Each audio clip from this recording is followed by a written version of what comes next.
It's a design that could be a lifesaver. This lamppost is built to give way when a vehicle hits it. The top of the pole will slip away from its base, allowing the driver to regain control of his vehicle and bring it to a safe stop. Normally, if it was a traditional steel lighting column, the car would have come to an instant stop, and the passengers inside the vehicle would have been potentially killed or severely injured because of the severity of the impact. It's just one of the innovations on display at this exhibition, which is showing the latest ideas aimed at making the roadworking industry safer and more efficient. Wayne Johnson's company's been putting down road markings for more than 30 years. He says they're trying to automate the process as much as possible to protect their workers. The answer for us is really to remove all our operatives from the carriageway, so that if there is an incident, they're not out, they don't hit our operatives. They may be driven into barriers or maybe into our equipment, but everyone's safe. And what we're trying to do is improve the efficiency, so we're there on the carriageway for less time. Therefore, obviously, we don't have to be out there so often repairing the roads. Some of the ideas have come from abroad. This equipment for quickly clearing accident debris off a road is based on a machine that's used to clean Bondi Beach in Australia. And this £1 million setup is an American import. The two halves join together to surround and protect workers while only having to close one lane on the carriageway. Despite all the innovation though, traffic cones it seems won't be disappearing just yet, although that may change in the future. I believe that there is a future for cones, but it might not be a long-term future for cones. We want to minimise the number of cones in the network, but we've got a big road building programme, and so traffic management is essential to do that safely for our workers and people passing through roadworks. But potentially the future offers opportunity for connected vehicles and smart infrastructure that might look at things very differently. Highways England's innovation budget is around £30 million a year, as the government tries to find ways of using the latest technology and ideas to keep our roads safe and moving. Kevin Ashford, ITV News. Scotland could become a living laboratory for the testing of driverless vehicles. Well, that's according to the Transport Secretary, who said computer-controlled cars and lorries could improve road safety and make it easier to get around. Here's our transport correspondent, David Henderson. For many, cars are a vital part of life, expanding our freedom, getting us from A to B. But there's a flip side. Each year around the world, 1 million lives are lost on the roads, most the result of human error. A glimpse of the future at the CAV Scotland conference in Edinburgh. This car drives itself, its computer brain never tiring or getting distracted. This is called the Origo driverless pod, and it's primarily designed for the first or last mile of any commuter's journey. Well, it's currently being developed, but the company who've put it together think that within 2 years it'll be in use in cities around the world.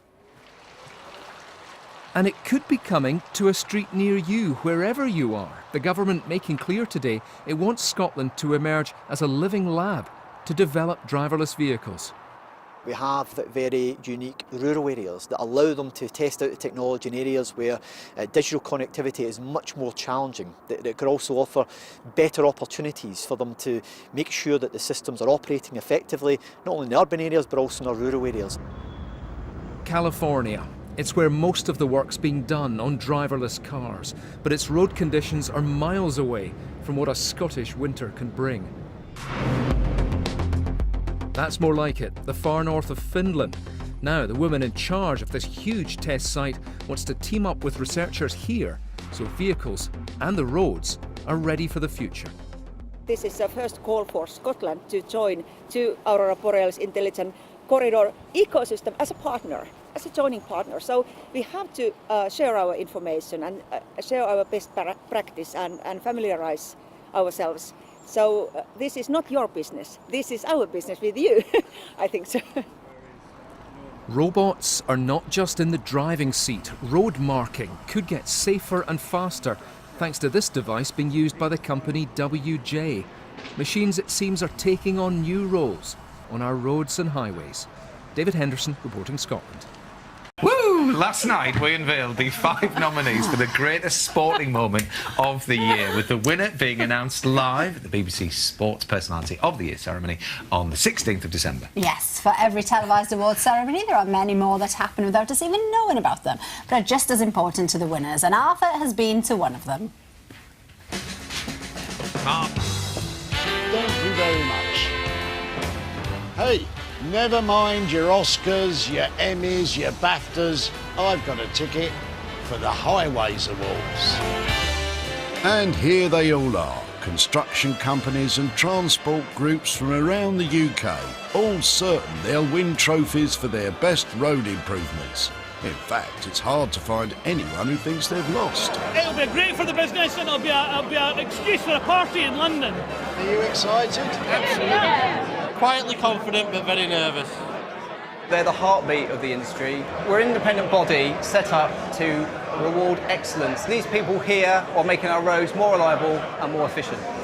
The entries include technology to 3D map the maze of piping beneath the road, circular potholes that bond better to the road and supposedly make the repairs last forever, and a quick way to bury cable and speed things up for people waiting for broadband. We've had over 100 nominees this year. That's been whittled down to 40 finalists and 13 winners. And who decides the winners? The judges are an independent panel of experts representing all the sectors in the industry.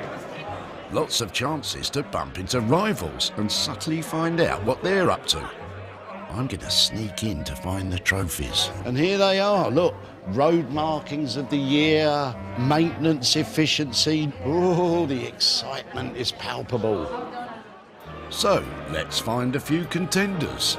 Now, I think of traffic cones as what students have in their bedroom, but actually, a new type of traffic cone is up for an award tonight in the new technology section.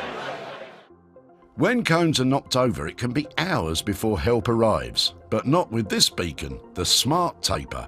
It sends the patrol crew an instant alert, so they're on the scene in minutes. But the moment has come. It's awards time. And the winner is City of London Corporation. Oh look, the people I met earlier. Another entry that's caught my eye gives some bright news to people who hate driving at night. It's a solar-powered cat's eye called the Solar Light. It increases visibility tenfold to 900 metres. So you're getting, rather than 3.2 seconds to react at 60 miles an hour, you're getting essentially 32 seconds. You know, these are particularly useful for areas of roads that are maybe like old-style roads, so they're not very well lit. Everyone's getting more and more excited. The evening's moving up a gear. And people whose names haven't been called are getting worried. You're feeling a bit on the edge of your chair? Do you know what? Every minute, tension mounts. Really nerve-wracking. Really excited though. Will the new traffic cone beacon get the award? It's time for the new technology one. So who'll drive home with the gong? The winner of the award for best use of new technology goes to S&C Lavalance, Atkins Business. Bad luck for Smart Taper, but the man representing them tonight is putting on a bravish face. I'm not the sort of person that has a begrudge about it, but yeah, we should have won. The winners, who came up with the radar detection system for stranded cars, are happy to disagree. And now for Road Marking Project of the Year. Will it be Cat's Eyes? Against them, lay-bys and emergency refuge centres on hard shoulders.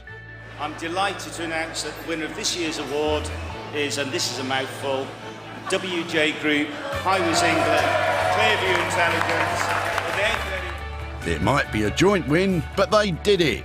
Hey, you won! We did, yeah, we're really pleased. Did you have an early night? No, definitely not an early night. Well, I've learnt a lot from these awards. I've never been behind the wheel of a car myself, but if I ever were, I'd be a lot happier after tonight. Paul Hutton, you're from Smart Highways. You know, they're presumably, do you see a benefit in smart motorways? And what about this point about being sitting ducks? I completely agree. In fact, one of the things when I first wrote about smart motorways was what Edmund said, which was I thought that the refuge areas needed to be closer together. The issue is we've got a capacity problem and we've got a budget problem. So trying to build our way with more lanes on a motorway would be the ideal thing to do, but there just isn't the budget there for it. So consequently, using technology to monitor the way people are moving along the roads. There are cameras that will see if you've stopped. There are radar to check you've stopped. In theory, and it doesn't always happen, but in theory, then the red X's should go up above the running lanes. People should be warned about the problem, and therefore you should be safe. And there's an awful lot more technology than there would be on a normal, old-fashioned stretch of motorway when, if you're on the hard shoulder, you're in a dangerous position, even if you've got that lane to yourself.